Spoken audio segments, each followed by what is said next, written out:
Taming the High Cost of College, Ep088. You have kids, they grow up, and before you know it, it's time to plan for college. Where do you start? How much is it going to cost? Will you qualify for financial aid? Should you be looking into scholarships? When will you be able to retire? What about student loans? The list of questions is never ending.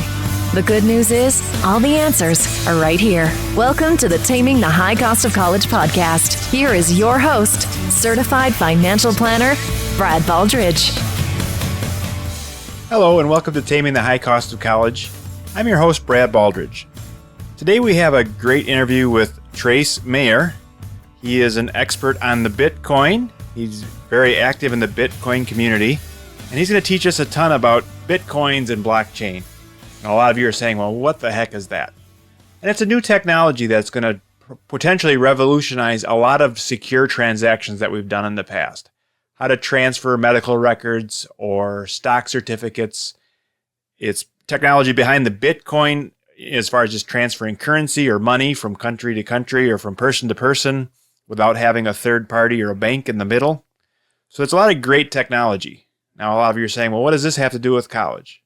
Well, a Bitcoin per se is probably a long ways off before you're going to actually pay for college with a Bitcoin, but maybe I'm wrong. Maybe there'll be a school soon that will accept a Bitcoin. But more importantly, it's the technology, and it's the way you think about the technology and the way your student thinks about technology.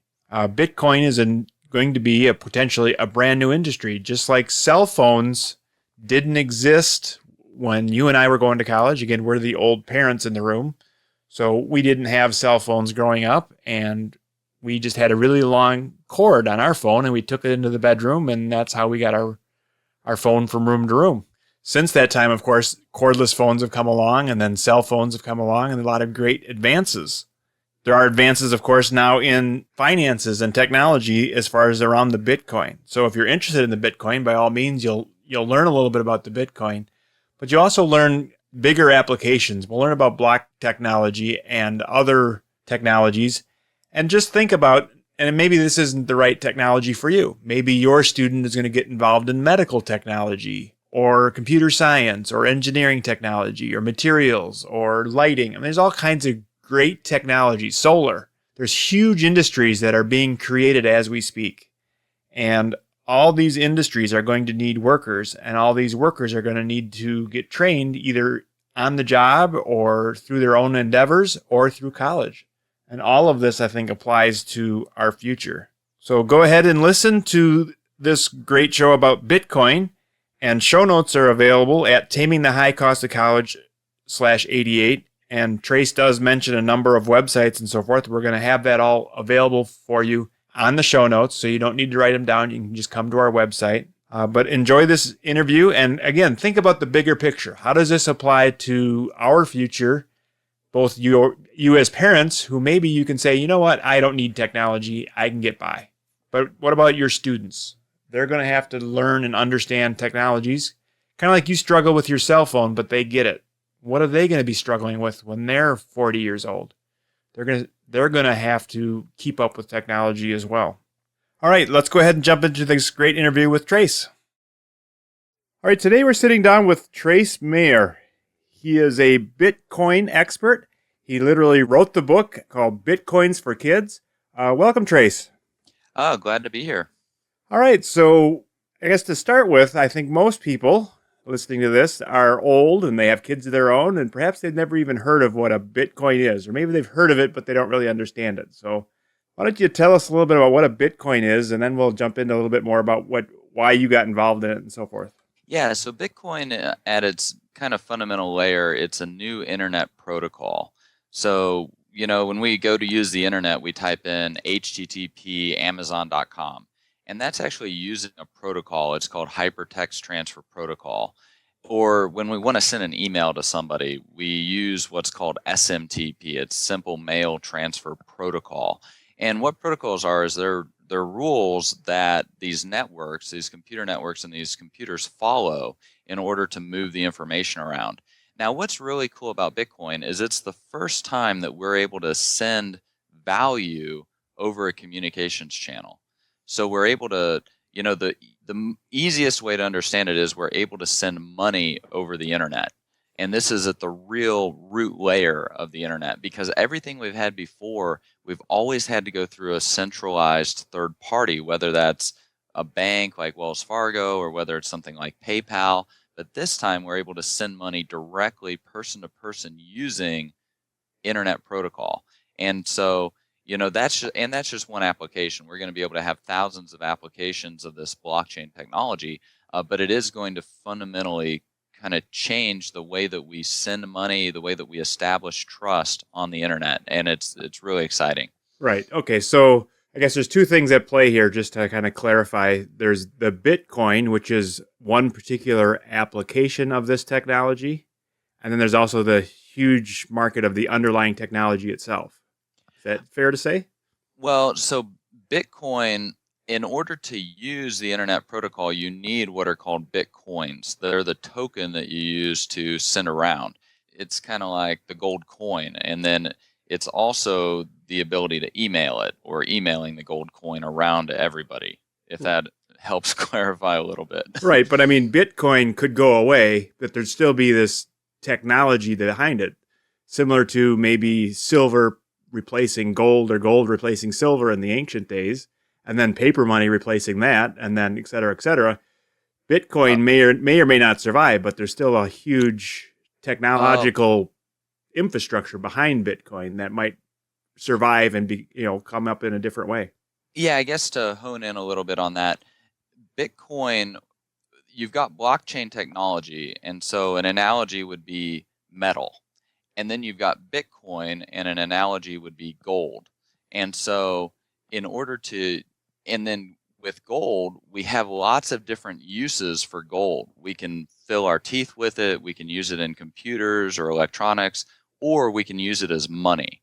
And so that's similar with Bitcoin.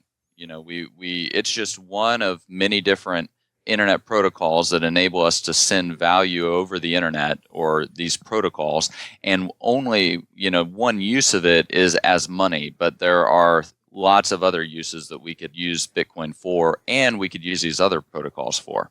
Okay, so let's back up a little bit, because we jumped into Bitcoin, which is obviously very interesting, but tell us a little bit more about yourself. Why or how did you get involved in this? I almost want to call it arcane technology, or it seems a little out there for a lot of people, and what you read is a cross between cool technology and fad, I guess. Yeah, so I've always been interested in money and computers and like all of this stuff, and so I ran into Bitcoin about 7 years ago. That's when Bitcoin started, and I started being one of the first evangelists, or people that would really talk about it publicly, and that's when it was about 5 cents per Bitcoin. Currently, it trades for about $500. And, I could see that it had this potential in so many different ways to just fundamentally add value to society and to humanity. And so that's one of the reasons I got involved in the technology. And in the process, I've funded a lot of the core Bitcoin infrastructure, like BitPay, for example, where it's the largest merchant processor. We process for Microsoft and Newegg and Tiger Direct and a lot of other big companies. And then Kraken, which is the largest exchange. That's where people can trade their Bitcoins for dollars or for euros. And then I also funded Armory, which is wallet software where you're able to keep your Bitcoins safe, which is obviously a very important thing. You don't want hackers to steal your Bitcoins. It's a problem. Right. Absolutely. So how did this apply again? If I'm a parent of a 17-year-old, and what does this all mean to me as far as, what's down the pipe as far as the future and why we would care about some of this kind of stuff? Yeah, so I think, one of the critical issues is, one, you just being a responsible parent, you want to kind of know what your kids are doing in terms of technology. They might be a step ahead of you just because it's easier for the younger generation to pick these things up. But, I think it's important for parents to at least kind of understand a little bit about what their kids are involved in, what their kids are doing. When I was a teenager, the internet was kind of coming of age, and I was very entrepreneurial. And so I actually started some businesses on the internet. and made money and paid for my college, actually, with proceeds that I'd made from my businesses. And one of the biggest problems I had was receiving payment. And, if somebody wants to start up their digital lemonade stand, they can't just go get a merchant account and accept credit cards. I mean, you have to be 18 years old in order to do that. And so any of the kids that are entrepreneurial, and I'd highly encourage parents to encourage their children in entrepreneurship, because the world economy is just changing so much. But in order to really be an entrepreneur in this day and age, you almost have to use Bitcoin, because you have to be an entrepreneur on the internet. Whether you're providing some type of personal service like programming services or something for somebody, or selling a product, and in order to receive payment, you gotta receive Bitcoin, and you can't receive credit cards because you're shut out, because you can't have a merchant account. So that's kind of another reason why I think it's important for parents to kind of know what their kids are doing, and also encourage them in developing these good habits and these good skills. All right, absolutely. I guess let's talk a little bit about that, because I think that's a great analogy. I would say that kids 5-10 years ago, they were the first ones to Facebook, and they were doing things, and most of them were good kids, but a few of them were doing things perhaps they shouldn't have been on Facebook long before parents had any idea what Facebook is. And of course, all the kids are now off of Facebook because mom and dad are there, and they're off to something else. I think it's Snapchat these days. I've got a 13-year-old, and I have a hard time keeping up with where he's going, but I think that is an important point you just made, that Bitcoin is a way for kids to get the equivalent of cash that parents may not understand what they're doing or how they're doing it. All right, so let's also talk a little bit about the blockchain technology then, because I think that's a little bit revolutionary, not just the technology behind Bitcoin, which is in itself very interesting, but it's technology that may go other places. What can you tell us a little bit about what you see coming down the pipe on that? Yeah, so the blockchain technology is the big innovation that is embodied in Bitcoin. And what blockchain technology enables is it enables something called distributed consensus or distributed trust. You can think of it like having a ledger, and everybody in the world has a copy of this ledger. And as soon as the ledger gets updated, immediately everybody else's ledger automatically gets updated. And everybody is able to cryptographically prove that the ledger is true and correct, all on their own. So it's mathematically provable. And so this is a huge, huge innovation, because it will enable us to, anywhere we need to establish trust, we can use this Bitcoin ledger to do it. An example is when you log into your Wells Fargo bank account and you see these digits on the screen, how do you know that you actually have those many digits in your bank account? And Wells Fargo actually keeps a copy of the ledger, and it's proprietary to Wells Fargo. And that means that Wells Fargo can get out an eraser and just change the balance in your bank account, and they can update it to whatever they want. Well, with the blockchain, you have to be able to do this in a mathematically provable way, and you can't erase anything that's happened in the past. And so that's a really big innovation, and I think is going to bring increased transparency and other forms of trust and stability to our financial system, but also to a lot of other systems, whether it's supply chains or healthcare services or college degrees. You'll be able to prove those mathematically because they can be issued on the blockchain. Just so many different areas. So it's going to really change the way that we establish trust and then authenticate and validate whether something has actually happened or not. Okay, so where do you see this technology making its inroads kind of next? All right, obviously we've got Bitcoin, where we kind of have I don't know what the right way to say it, and maybe an alternate economy that is not controlled by anybody, but also where else might we see this coming? That's a great point. It is kind of forming an alternate economy. For example, I have a kid. There's a kid that does some work for me. He's in Germany, and I pay him with Bitcoin, and he does some programming work, and he's really good at it. And so I pay him in Bitcoin, so he's able to actually save up some money. So because he wants to do a foreign exchange into France this coming year. There's also remittances, sending money to the Philippines or to other countries. Like Bitcoin is drastically bringing down the costs of doing things like that. Then further into the future, we're going to see things like robotics and artificial intelligence be getting applied and also being applied with this blockchain technology and ownership structure. So, it's really going to remake a lot of our economy, and it's going to be really exciting to kind of watch all this happen and in many cases to participate in making this happen. Some of the really cool innovations that have happened in the Bitcoin space have been done by kids, between the ages of anywhere from about 9 to 18, and they've made really significant contributions. And so, that's really cool to see too. And I guess I've read stories now that the technology behind Bitcoin is going to be used perhaps in the stock market and settling stock trades and that kind of stuff. And I think you mentioned earlier when we were talking that it might show up in healthcare as a way to manage records and et cetera. So there's lots of applications for this. Yeah, like I was just reading an article in Bloomberg yesterday about how State Street, they do about something like 20,000 transactions a day have to have manual intervention stock trades in order for them to be cleared and settled, like every single day. That's going to be completely automated by blockchain technology.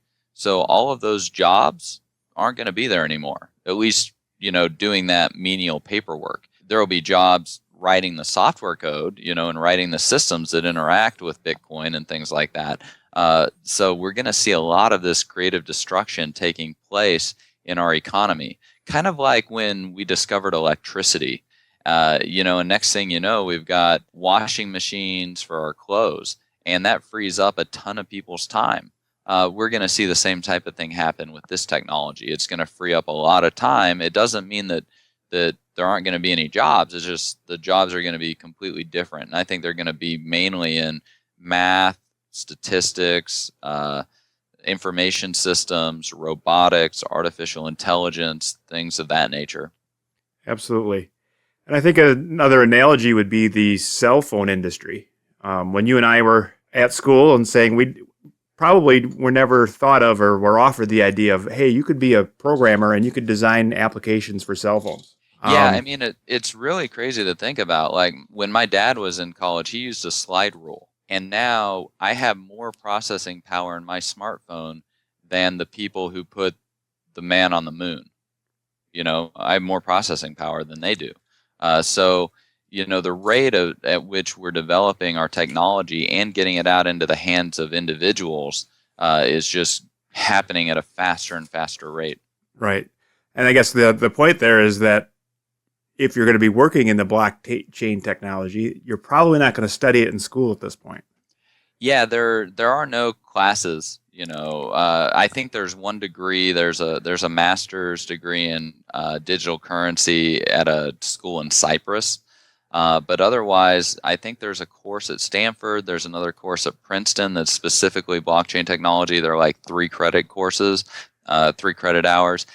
But otherwise, I mean, there's not even a scientific journal dedicated to blockchain technology yet. So there's not really a synthesized academic discussion going on yet, although there's been a ton of academic work in this area because it's the hottest thing in cryptography, and actually a lot of the legal journals really like things that are called smart contracts that can be enabled with blockchain technology. So a lot of the academic firepower is starting to kind of turn its attention to it, but we don't really have the classes in school yet for it, which means that, when somebody like Goldman Sachs or one of these banks wants to hire somebody with blockchain experience, there's just not really anybody with that experience to hire, which means that if your kid has been tinkering around on Bitcoin for a couple years, guess what? They're going to have a leg up for a lot of these jobs. And these jobs are also paying a significant amount of money. I mean, most of them are easily 6 figures, $100,000 or so a year or more for even entry / 1 to 2 year experienced blockchain engineers. So, and I think the demand is only going to continue to increase for it also. Right. And again, this is the technology that you're familiar with and we're talking about here, but there's probably similar applications in many different areas and many different technologies where in general, there's a whole lot of jobs out there that we don't know what they're going to be yet, but 5 years or 10 years from now, again, like the cell phone industry, the whole programming a cell phone didn't exist 20 years ago, and now it's a huge industry. And I think this is an area that may become a huge industry as well. Right, and being a computer programmer, having computer science degree or math or statistics or physics, any of these degrees where you've had to learn how to use computation, I think is a very valuable skill. And in that toolkit of computation, you have to have blockchain experience now. It's just absolutely vital if you're going to be a good programmer. Right, absolutely. Okay, so you also were involved in the book Bitcoin for Kids. So can you tell us a little bit about that book? Could that be applicable for parents and what age groups? And yeah, so I actually edited the book. It was written by the Sabra sisters. They're and I think they were 11 or 12 at the time that they wrote it. It's a very interesting book because it basically goes over how and why kids would use Bitcoin. And then it also provides some case studies. And I actually found these case studies to just be absolutely fascinating. There was one kid, goes by the name Plasmotech, that's his handle, but he would code Python for people. And this is an 11-year-old in the Netherlands. And he would get paid via Bitcoin. And he amassed over like 1,100 Bitcoins from getting paid in it, which at current value today is about $600,000. So, you've got these kids that are running their little entrepreneurial businesses, and then the Bitcoin price also kind of tends to trend in an upward direction. So they really get a multiple in terms of the efficacy of their savings. Another example were there were a set of three brothers in, I think, northern Utah, and they had this bee business. So they would farm the bees for honey, and they're called the Bees Bros.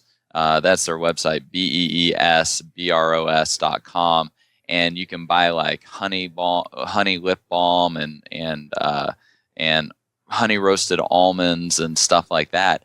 And from what I understand, they've they're multimillionaires now because of how much product they've sold, and they've kept it all in Bitcoin and stuff like that. And so it's really, really cool to see these kids running internet businesses, making money, learning all of those skills of business and operations and solving customer needs, but then also getting the benefit of this foreign currency exchange aspect, because they've got to manage their expenses in dollars, but they're getting revenue in Bitcoin and all of these different things. I think it's just life lessons that these kids are learning at such a young age that are just really going to serve them well in the future, especially as we become a more international and a more interconnected global world. Right, absolutely. So let's say I do have a kid that's very interested in technology and gaming, and he built his own computer system for that was his Christmas present last year, and he's starting to spend a lot of time on his computer. What would be a good way to introduce a young person to Bitcoin? As far as, is there a book would this be an appropriate book, or is there other books, or how would we get where do you get started? Yeah, so there's several websites out there. One of them that's really easy is weusecoins.com. It's targeted for brand new users of Bitcoin. There's also another one called bitcoin.org, and that has more developer reference and implementation type stuff. So if they've already got some programming skills and stuff like that. But yeah, I mean, it's the type of thing you just go and start tinkering around, try to figure out how to buy your first $5 worth of Bitcoin and then start sending it around. And you have to get comfortable with the technology, and you just learn by doing it. We can talk about theoretically like riding a bike, but just trying to get on the bike for 5 minutes, is worth hours and hours of theoretically talking about it. All right. So That brings up another question. I had noticed that Bitcoin is today worth somewhere in the neighborhood of $400 or $500 per coin. Is that still true? Yeah, it's worth. I think it's currently at like $580. Oh, okay. It can get real volatile sometimes. Like it's been very stable over the last year, and then for whatever reason, in the last week or two, it's just gone crazy. It's gone from like $450 to $580. So it's real stable, and then it just got real volatile. Right. Okay. So does that mean I need to put $580 in and buy a coin, or how does that work? Oh, it's divisible to the eighth decimal actually. So you can buy any fraction. You can buy $1 worth. You could buy $1,000 worth. I mean, it doesn't really matter. It's infinite. It's pretty much infinitely divisible in that sense. So yeah, you don't have to buy a whole Bitcoin, and you can buy maybe $50 worth. And then there's actually a website called purse.io, and what you're able to do there is you're able to import an Amazon wish list, and then you set the discount that you want to receive. And the average discount people get is about 20%. So you can buy Bitcoin, immediately send it to Purse, import your wish list. The person who wants to buy Bitcoin, they buy your wish list, it gets sent to you, and after you receive the items, then you release the Bitcoin from escrow. And so that's an immediate way that you can actually save a lot of money learning how to use this technology. Okay. I guess why would people do that on the other end? It seems like they're losing money. Yeah, this highlights the inefficiencies of our current payment systems, because Amazon they have something called Mechanical Turk, and that's a way for people to do kind of micro transactions. They do data entry or other little menial jobs, and they get paid like $1 here and $1.50 there.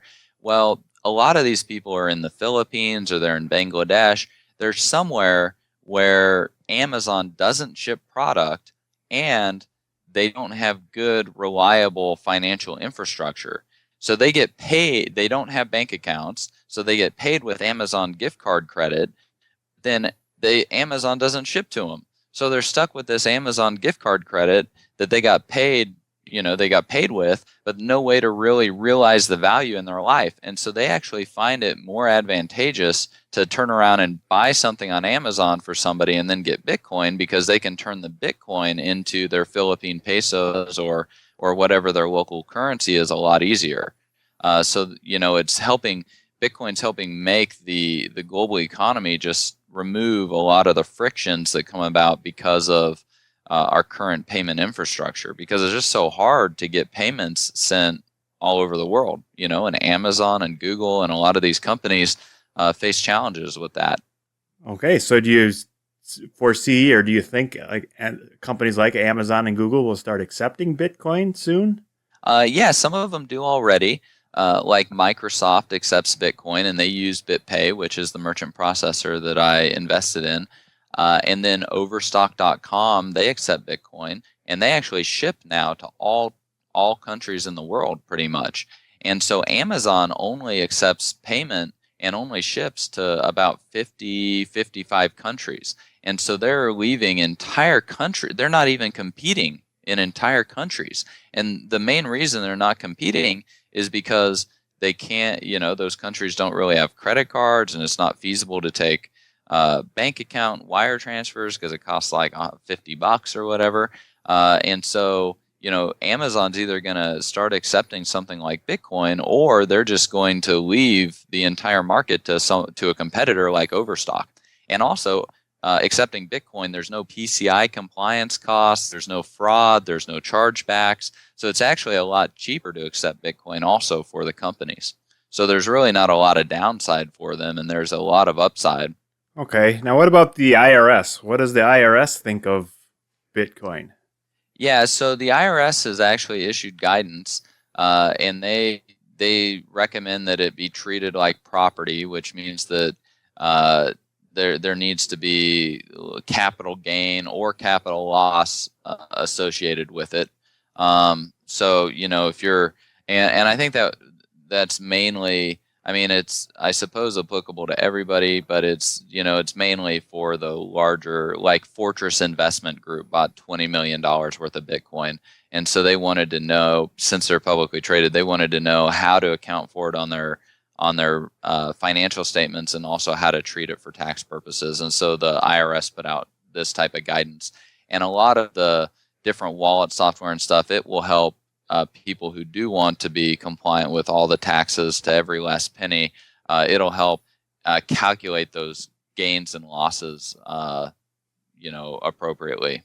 Okay. So technically then, even if my son, Zach, was trading in Bitcoin and he had earnings because he had a job and they paid him in Bitcoin, and then the Bitcoin went up in value, he would have both wages to put on taxes and capital gains? Yes, assuming that there was a recognition event with the capital gains. Right, if he sold it again. Okay. Right, or traded it for something, or bought something with it. Okay. Technically, he should be filling out tons of forms and voluntarily declaring all this income, and otherwise being a good model citizen, right? Which I think it's, these are great lessons to teach kids who are, trying to run their little digital lemonade stand and make a couple bucks. Right. And it's all, I guess, if you're making a few $100s, it's probably moot, but as soon as you get into the taxable realm, I guess you need to keep track of it. Yeah, I mean, and that's what I'd recommend everybody do. We don't want to have, I don't like having to look over my shoulder or anything. So, I make sure that I try to have a good faith effort of being compliant with everything. But of course, there are people that, for whatever reason, don't want to do that. And, that's their prerogative, I suppose. Right. Absolutely. All right. Well, I think we learned a lot about Bitcoin and this up-and-coming technology. I really appreciate your time. If people want to learn more, where can they get a hold of you? Or I know you have a podcast and other things, so tell us about that. Yeah, so I also host a podcast. It's called the Bitcoin Knowledge Podcast. On it, I interview the CEOs of different Bitcoin companies. So, if you want to learn about what different people are doing with their companies in the Bitcoin space, it's a really good resource for that. And then for just learning in general about Bitcoin, I recommend weusecoins.com and also bitcoin.org. All right. Well, great. I will put all this information that we just talked about into the show notes, as well as your podcast, etc. I appreciate all the great information. Yeah, glad to be here. And, I really hope that your audience are able to prepare the next generation for this huge opportunity and change that we have coming in the future. All right. Well, thank you again. All right. That was a great interview with Trace. I'd like to just spend a minute here and talk to you a little bit about some of the past episodes that you might enjoy if you enjoyed this one. Number 72, we had an interview with Michael Vauder. He's with the Robot Academy. That's a great episode for students that are looking to use technology. In this case, it was robotics. But again, if you're in any sort of tech area, how he used robotics to win a bunch of scholarships and kind of get involved in the robotic community as early as high school. So that was a great interview. And then number 25, we have an interview with Niall Nickel. And he talks about using LinkedIn and how LinkedIn could be used certainly as soon as possible. I was just talking with a school counselor who now is recommending for some students especially that they start as soon as age 13 when they're allowed to create their LinkedIn account.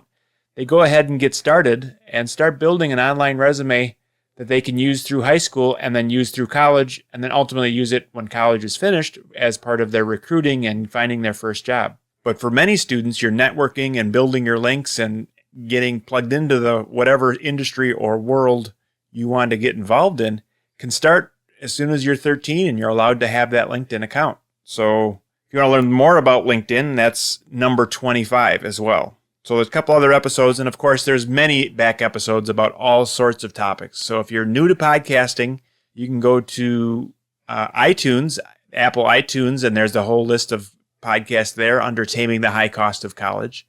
Or you can go directly to our website at Taming the High Cost of College.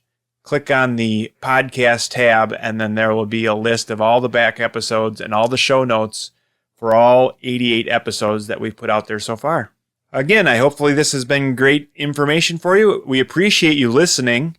And if you have any comments or questions, feel free to give us feedback. You can send us an email. You can give us a call, whatever you'd like to do. And we appreciate you listening, and we'll be back again next week. Thank you for listening to the Taming the High Cost of College podcast. Now it's time for you to take action. Head to tamingthehighcostofcollege.com for show notes, bonus content, and to leave feedback for Brad. The next step on your college journey starts now.